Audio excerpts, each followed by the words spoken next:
Shalom dan salam sejahtera bagi kita sekalian.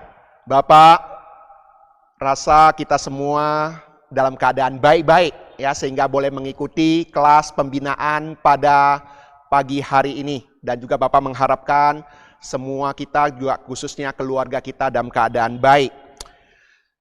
Nah, adik-adik sekalian, ini merupakan sebuah kelebihan daripada sekolah metodis, di mana kita bukan hanya memperhatikan akal budi kita, tapi kita juga memperhatikan karakter kita dan moralitas kita, serta kerohanian kita.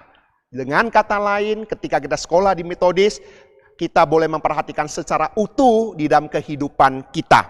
Mari kita sebelum mendengarkan pembinaan ini, kita sekali lagi kita mohon supaya Tuhan menolong kita berdoa. Tuhan Yesus yang baik, terima kasih. Tuhan memberikan kami kesehatan yang baik pada saat ini untuk bersama-sama mengikuti pembinaan. Tuhan tolong kami supaya kami dibekali dan diberkati sehingga hidup kami semakin disempurnakan seperti yang Tuhan kehendaki. Tuhan tolong juga hamba-Mu yang akan mengajar di dalam pembinaan ini. Tambahkan kami hikmat bijaksana untuk mengerti. Kami berdoa di dalam nama Tuhan Yesus. Amin. Adik-adik yang terkasih, di masa COVID-19 ini adalah sesuatu yang tidak biasa. Ini sesuatu yang terjadi melanda seluruh dunia dan berimbas ataupun mempengaruhi sekolah-sekolah di seluruh dunia. Kalau kita memperhatikan dengan baik-baik, sekolah di dalam masa-masa seperti sekarang ini terpaksa harus secara online atau daring ya, dalam jaringan untuk mengikuti proses pembelajaran. Namun ketika kita belajar di dalam proses daring demikian, hal yang tidak bisa dihindari adalah mau tidak mau setiap anak-anak sekolah, setiap kita yang biasanya tidak diizinkan papa mama untuk memegang handphone setiap hari, sekarang papa mama sepertinya kesulitan untuk tidak memberikan kita kesempatan lagi memegang handphone. Dan inilah yang masalahnya terjadi adalah ketika siswa-siswi setiap hari memegang handphone, membuat mereka tidak bisa lagi terhindar untuk apa? Bermain games. Diajak teman bermain games. Sehingga kita bisa melihat ada begitu banyaknya games yang ada. Kita tahu ada ML, ya, ada PUBG, ada Free Fire, ada juga mungkin Cooking Dust dan sebagainya. Mungkin adik-adik lebih tahu daripada Bapak. Tetapi adik-adik yang terkasih, Bapak ingin kasih tahu. Sekalipun di masa seperti ini kemungkinan kita bermain games itu ada, tetapi perhatikan ada dampak negatif yang perlu kita perhatikan. Menurut seorang psikolog anak yang bernama Mariana, dia mengatakan demikian. Gadget memang bermanfaat untuk perkembangan anak, tapi tidak boleh berlebihan. Harus ada aturan, jangan sampai menjadi screen edit. Apa artinya screen edit? Screen edit ada sebuah kecanduan menatap layar, baik di ponsel, baik itu tablet maupun layar komputer. Adik-adik yang terkasih, Bapak bukan melarang kita bermain games. Tetapi Bapak ingin sampaikan, jangan sampai games itulah yang mengendalikan kita. Membuat pikiran kita, waktu kita habis untuk bermain games setiap hari. Bapak ingin sampaikan kepada adik-adik sekalian, dampak daripada seseorang yang kecanduan. Bapak juga punya 2 anak remaja. Satu SMP, satu SMA. Bapak juga memberitahu kepada mereka bahwa kecanduan games itu bisa diibaratkan orang kecanduan narkoba. Kecanduan akan rokok, kecanduan akan judi, kecanduan akan pornografi. Bapak ingin memberitahu kepada adik-adik sekalian, jangan sampai adik-adik juga mengalami kecanduan sama seperti orang kecanduan narkoba. Nah, oleh sebab itu, apa dampak daripada anak yang kecanduan? Pertama, dia tidak suka lagi membaca buku yang sifatnya visual statis. Ini yang dikatakan oleh psikolog. Artinya, tulisan-tulisan yang mati itu ataupun tampilan-tampilan yang kaku itu akan membuat mereka tidak lagi suka untuk membacanya. Karena mereka sudah terbiasa untuk melihat tampilan-tampilan yang bergerak, tampilan-tampilan yang indah, yang warnanya warna-warni. Dengan kata lain, seseorang yang kecanduan bermain games, dia akan sulit sekali menarik untuk belajar mata pelajaran yang ada di buku dengan baik. Ini yang pertama. Dampak kecanduan yang kedua adalah konten permainan games yang ada ataupun tontonan yang kurang baik itu akan memicu kekerasan, memicu bullying, dan bahkan juga membawa kita menjadi emosi yang tidak stabil, tidak terkendalikan. Nah, ada juga anak-anak yang menjadi suka melawan orang tua dan merasa kesenangannya terganggu, menjadi emosi kepada papa dan mama. Kemudian juga ada kecanduan yang lain, mengurung diri ke dalam kamar. Susah untuk lagi bersosialisasi keluar. Sehingga terjadi apa? Sulit untuk keluar berolahraga, menghirup udara segar, tidak lagi dilakukan. Ada satu hal lagi, ketika seseorang kecanduan, membuat dia apa? Waktu tidur nyenyak dia kurang. Waktu untuk makan menjadi terganggu. Dengan kata lain, nafsu makannya menjadi terganggu. Jadi tidak heran orang yang kecanduan, tubuhnya akan semakin hari semakin kurus. Kesehatannya juga akan terganggu. Bapak tidak mau untuk kita, anak-anak sekolah metodis, terganggu oleh karena hal yang demikian. Adik-adik yang terkasih, di masa-masa sekarang ini, papa mama juga harus bekerja lebih keras lagi. Papa mama tidak memenuhi kebutuhan hidup, mereka harus mengambil waktu yang lebih lagi memperhatikan. Kenapa? Karena kondisi ekonomi bangsa dan negara kita juga semakin hari semakin sulit. Apalagi yang terjadi beberapa waktu yang lalu, kita semuanya tidak bebas untuk keluar. Papa mama kesulitan juga untuk keluar berdagang dan berbisnis.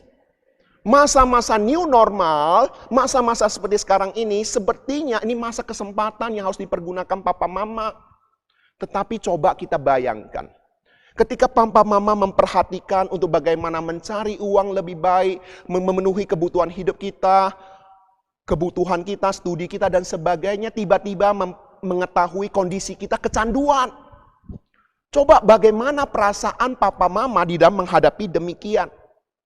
Bukan tidak mungkin semula Anda dulu adalah anak-anak yang baik, yang taat sama orang tua. Tetapi ketika masa-masa daring, sekolah di dalam rumah inilah membuat Anda menjadi berubah. Mengapa bisa demikian? Mungkin saja Anda secara tidak sadar sudah kecanduan. Sehingga membuat karakter kalian menjadi berubah. Nah, Bapak hari ini melalui pembinaan ini ingin mengingatkan kita beberapa hal. Pertama, Bapak ingin supaya adik-adik sekalian, ketika kita belajar di rumah, daring di dalam rumah, ingat, janganlah melawan orang tuamu. Orang tua adalah wakil Tuhan di dalam dunia ini yang melahirkan kita dan membesarkan kita. Kalau kita tahu sesungguhnya orang tua kita tidak bisa memilih mau anak yang bagaimana yang mau dilahirkan. Demikian juga kami sebagai orang tua juga tidak bisa memilih anak-anak yang mau bagaimana yang mau kita lahirkan. Kalau kami bisa memilih, kami juga pasti akan pilih anak-anak yang pintar, yang cantik, yang ganteng, yang taat sama orang tua. Tetapi kita tahu anak-anak itu pemberian Tuhan. Orang tua itu pun Tuhan yang memberikan bagi kita. Oleh sebab itulah ketika kita sebagai anak bisa menghormati orang tua, itu artinya apa? Menghargai pemberian Tuhan. Ayo kita perhatikan satu bagian Alkitab yang katakan Efesus 6 ayat 2-3. Efesus 6 ayat 2-3 firman Tuhan katakan demikian. Hormatilah ayahmu dan ibumu. Ini adalah suatu perintah yang penting seperti yang nyata dari janji ini. supaya kamu berbahagia dan panjang umurmu di bumi. Firman Tuhan memberitahu pada kita ada berkat yang Tuhan berikan bagi anak-anak yang taat pada orang tua, yang menghormati orang tua, yaitu apa? Berbahagia dan panjang umur. Bapak juga mengharapkan adik-adik sekalian hidup penuh kebahagiaan dan panjang usia. Bukan pada saat ulang tahun saja nyanyi selamat ulang tahun, panjang umur, panjang usia, dan berbahagia. Tetapi Bapak ingin kita yang taat pada firman Tuhan, menerima janji firman Tuhan. Yang kedua, Bapak juga mengharapkan setiap kita mencintai orang tua selagi ada kesempatan. Beberapa waktu yang lalu ada pemberitaan di mass media. Nah, coba perhatikan di mass media ada pemberitaan yang berbunyi demikian. Kisah haru anak kehilangan ayah dan ibu dalam 15 hari usai dinyatakan COVID atau positif corona. Coba perhatikan dalam waktu setengah bulan saja papa dan mama harus meninggalkan anak-anaknya. Belum lagi kita mendengar ada 1923 anak Indonesia kehilangan orang tua akibat wabah virus corona. Teman-teman, adik-adik yang dikasihi Tuhan, hari ini di dalam rumah kita masih punya papa dan mama. Adik-adik kita, teman-teman kita di luar, mereka sudah kehilangan papa dan mama mereka. Hari ini Bapak ingin beritahu pada kita. Papa dan mama yang Tuhan berikan bagi kita, tidak akan selamanya hidup dalam dunia ini untuk selamanya. Terlalu banyak alasan manusia meninggalkan dunia ini. Oleh sebab itu Bapak mengharapkan selagi papa mama ada di sampingmu, hargailah mereka, cintailah mereka. Jangan sampai ketika papa mama sudah meninggal dunia, Anda baru menyesal, tidak punya kesempatan mencintai mereka. Hal yang ketiga, Bapak juga ingin supaya adik-adik sekalian, di masa-masa seperti sekarang ini, membuat Anda juga tetap bisa memberikan yang terbaik buat papa dan mama. Mungkin kau berkata, apa yang bisa saya berikan untuk papa dan mama?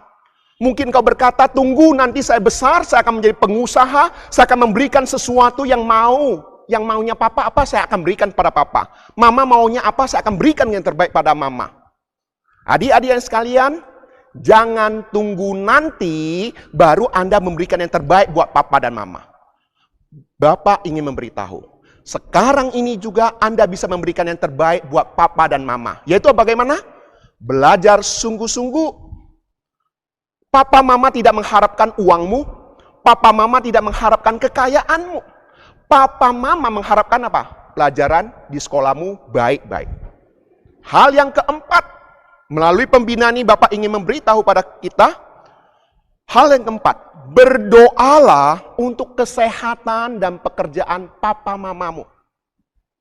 Tadi Bapak sudah kasih tahu, sekarang ini banyak orang tua yang harus bekerja di luar. Mereka bukan tidak mungkin bisa terinfeksi penyakit corona ini. Tugas kita yang berada di rumah apa?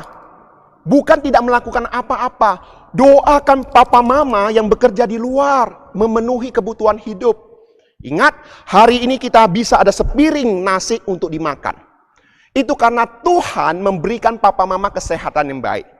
Kesempatan untuk bekerja, mencari uang. Kalau papa mama sakit, tidak diberikan kesehatan yang baik, nggak mungkin kita bisa makan sepiring nasi dengan baik. Oleh sebab itu setiap kali kita memakan, kita berdoa, Tuhan terima kasih. Untuk papa mama diberikan kesehatan yang baik, sehingga mereka bisa bekerja, mencukupkan kebutuhan. Tuhan berkati pekerjaan papa dan mama. Tuhan lindungi papa dan mama. Khususnya di masa-masa seperti sekarang ini. Itu artinya kita sebagai anak di dalam rumah tangga tetap punya andil. Bisa bagaimana memperhatikan keluarga. Inilah peran kita sebagai anggota keluarga. Yang terakhir, Bapak ingin memberitahu pada kita. Ingat, hari ini kita sebagai anak. Suatu hari kelak, kita akan menjadi orang tua. Oleh sebab itu, ingatlah.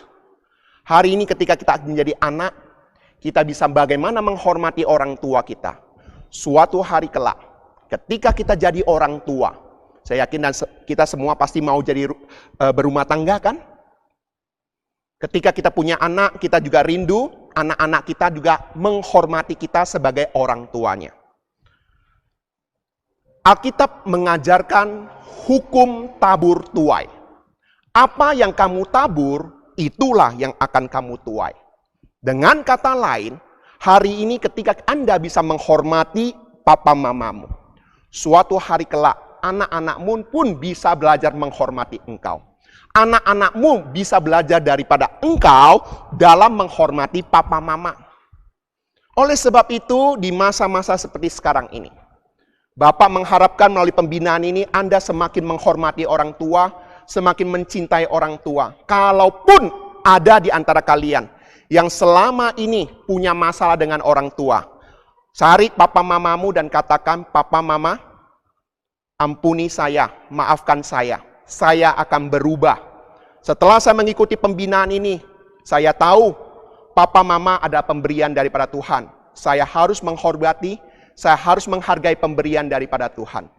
Adik-adik yang terkasih, sebagai penutup di dalam pembinaan ini, Pak Pendeta, Bapak akan mendoakan kalian, mendoakan keluarga kalian, mendoakan kesehatan daripada kalian, mendoakan kebutuhan hidup daripada kalian, mendoakan hubungan antara papa mama dengan kamu. Siapa di antara kalian yang mau didoakan? Silakan angkat tangan supaya wali kelas bisa memperhatikan. Ayo, adik-adik, siapa yang mau didoakan? Supaya papa mama tetap diberikan kesehatan yang baik, mencukupkan kebutuhan hidup dengan baik, hubungan papa mama dengan kamu juga bisa menjadi lebih baik lagi. Silakan, siapa mau didoakan, angkat tanganmu. Baik, baik. Bapak akan pimpin di dalam doa. Mari kita berdoa. Bapa kami yang bertata dalam kerajaan surga, terima kasih. Pada pagi hari ini ataupun siang hari ini, kami boleh bersama-sama berkumpul mengikuti pembinaan. Kami tahu Tuhan Engkau hadir bersama-sama dengan kami. Engkau mengetahui kerinduan kami. Bapa, kami bersyukur untuk kesehatan yang boleh Tuhan berikan bagi kami. Dan pada saat ini kami berdoa, ya Tuhan juga terus memberikan kesehatan bagi papa dan mama kami. Supaya papa mama juga tetap terus bisa bekerja dengan baik. Supaya papa mama juga dalam memenuhi kebutuhan hidup, Tuhan tambahkan mereka hikmat bijaksana daripadamu. Bapa yang di surga, pada saat ini kami juga berdoa. Supaya hubungan kami dengan papa dan mama menjadi lebih baik. Kami bisa menghormati papa mama, bisa mencintai papa mama, dan juga semakin mengasihi papa dan mama. Terima kasih Bapa di surga untuk orang tua yang Tuhan berikan bagi kami. Terima kasih Bapa, Engkau baik, sungguh baik, dan sangat baik. Kami berdoa di dalam nama Yesus Kristus, Tuhan dan Juru Selamat kami yang hidup. Amin.